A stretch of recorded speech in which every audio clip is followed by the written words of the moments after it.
Assalamualaikum warahmatullahi wabarakatuh. Hello everyone and welcome.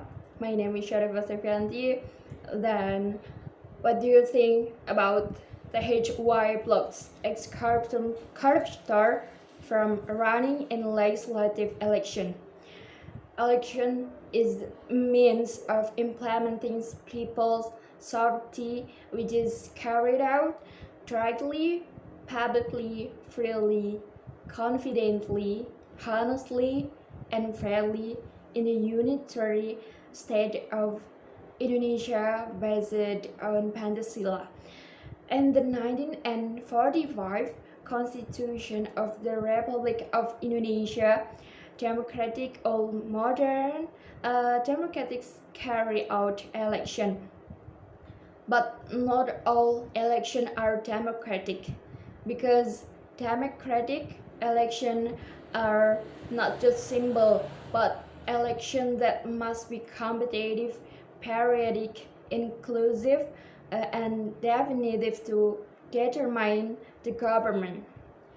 Elections have the main function of producing a leadership that is truly close to the will of the people. Therefore, elections are a means of legitimizing power. Elections are our right to choose who deserves to be a leader. Even though an election is corrupt, anyone can nominate. There is no prohibition for someone who is not allowed to nominate for a legislative election.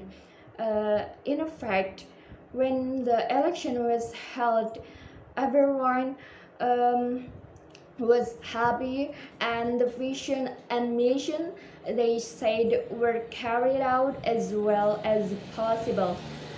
There is no prohibition and nothing to prevent a character to nominate himself as a leader. It is our right to choose who deserves to be a leader.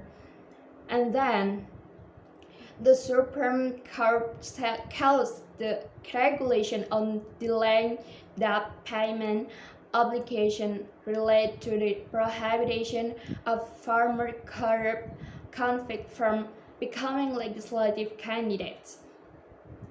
That's why anyone can nominate, and there is no prohibition for someone to become a leader. There's a lot of talk about the prohibition of character from running for election, even though we know that those who are not corruptors are not necessarily angels. It could be because he has not been found out yet. Those who are found convict of corruption will not necessarily do that again. President Joko Widodo stated that ex-convict of corruption cases have the right to run for legislative election. Jokowi emphasized that the Constitution has granted and given the right to all citizens to participate in politics, including former convict in corruption cases. Then, in evidence has revealed that 16 national political parties participating in the 2019 general election, 14 recorded parties submitted 72 legislative candidates with ex-corruptor convict backgrounds. Two political parties that did not propose candidates for ex-corruptor were the National Democratic Party and the Indonesia Solidarity Party. However, they still contribute to the election, and they do not harm citizens. And the long ago, responding to the polemic regarding the nomination and the step taken by the General Election Commission. So President Joko Widodo said that ex-convict of corruption cases have the right to run for legislative election.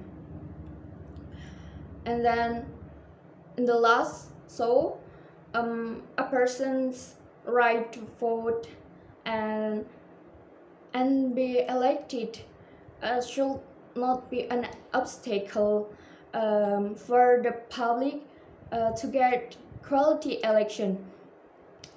And the Supreme Court rules suspending debt repayment obligation should apply to anyone who wishes to file for an election, and the right of Indonesian citizens to vote and be elected to become leaders. So that's all for me. Thank you everyone. Wassalamualaikum warahmatullahi wabarakatuh.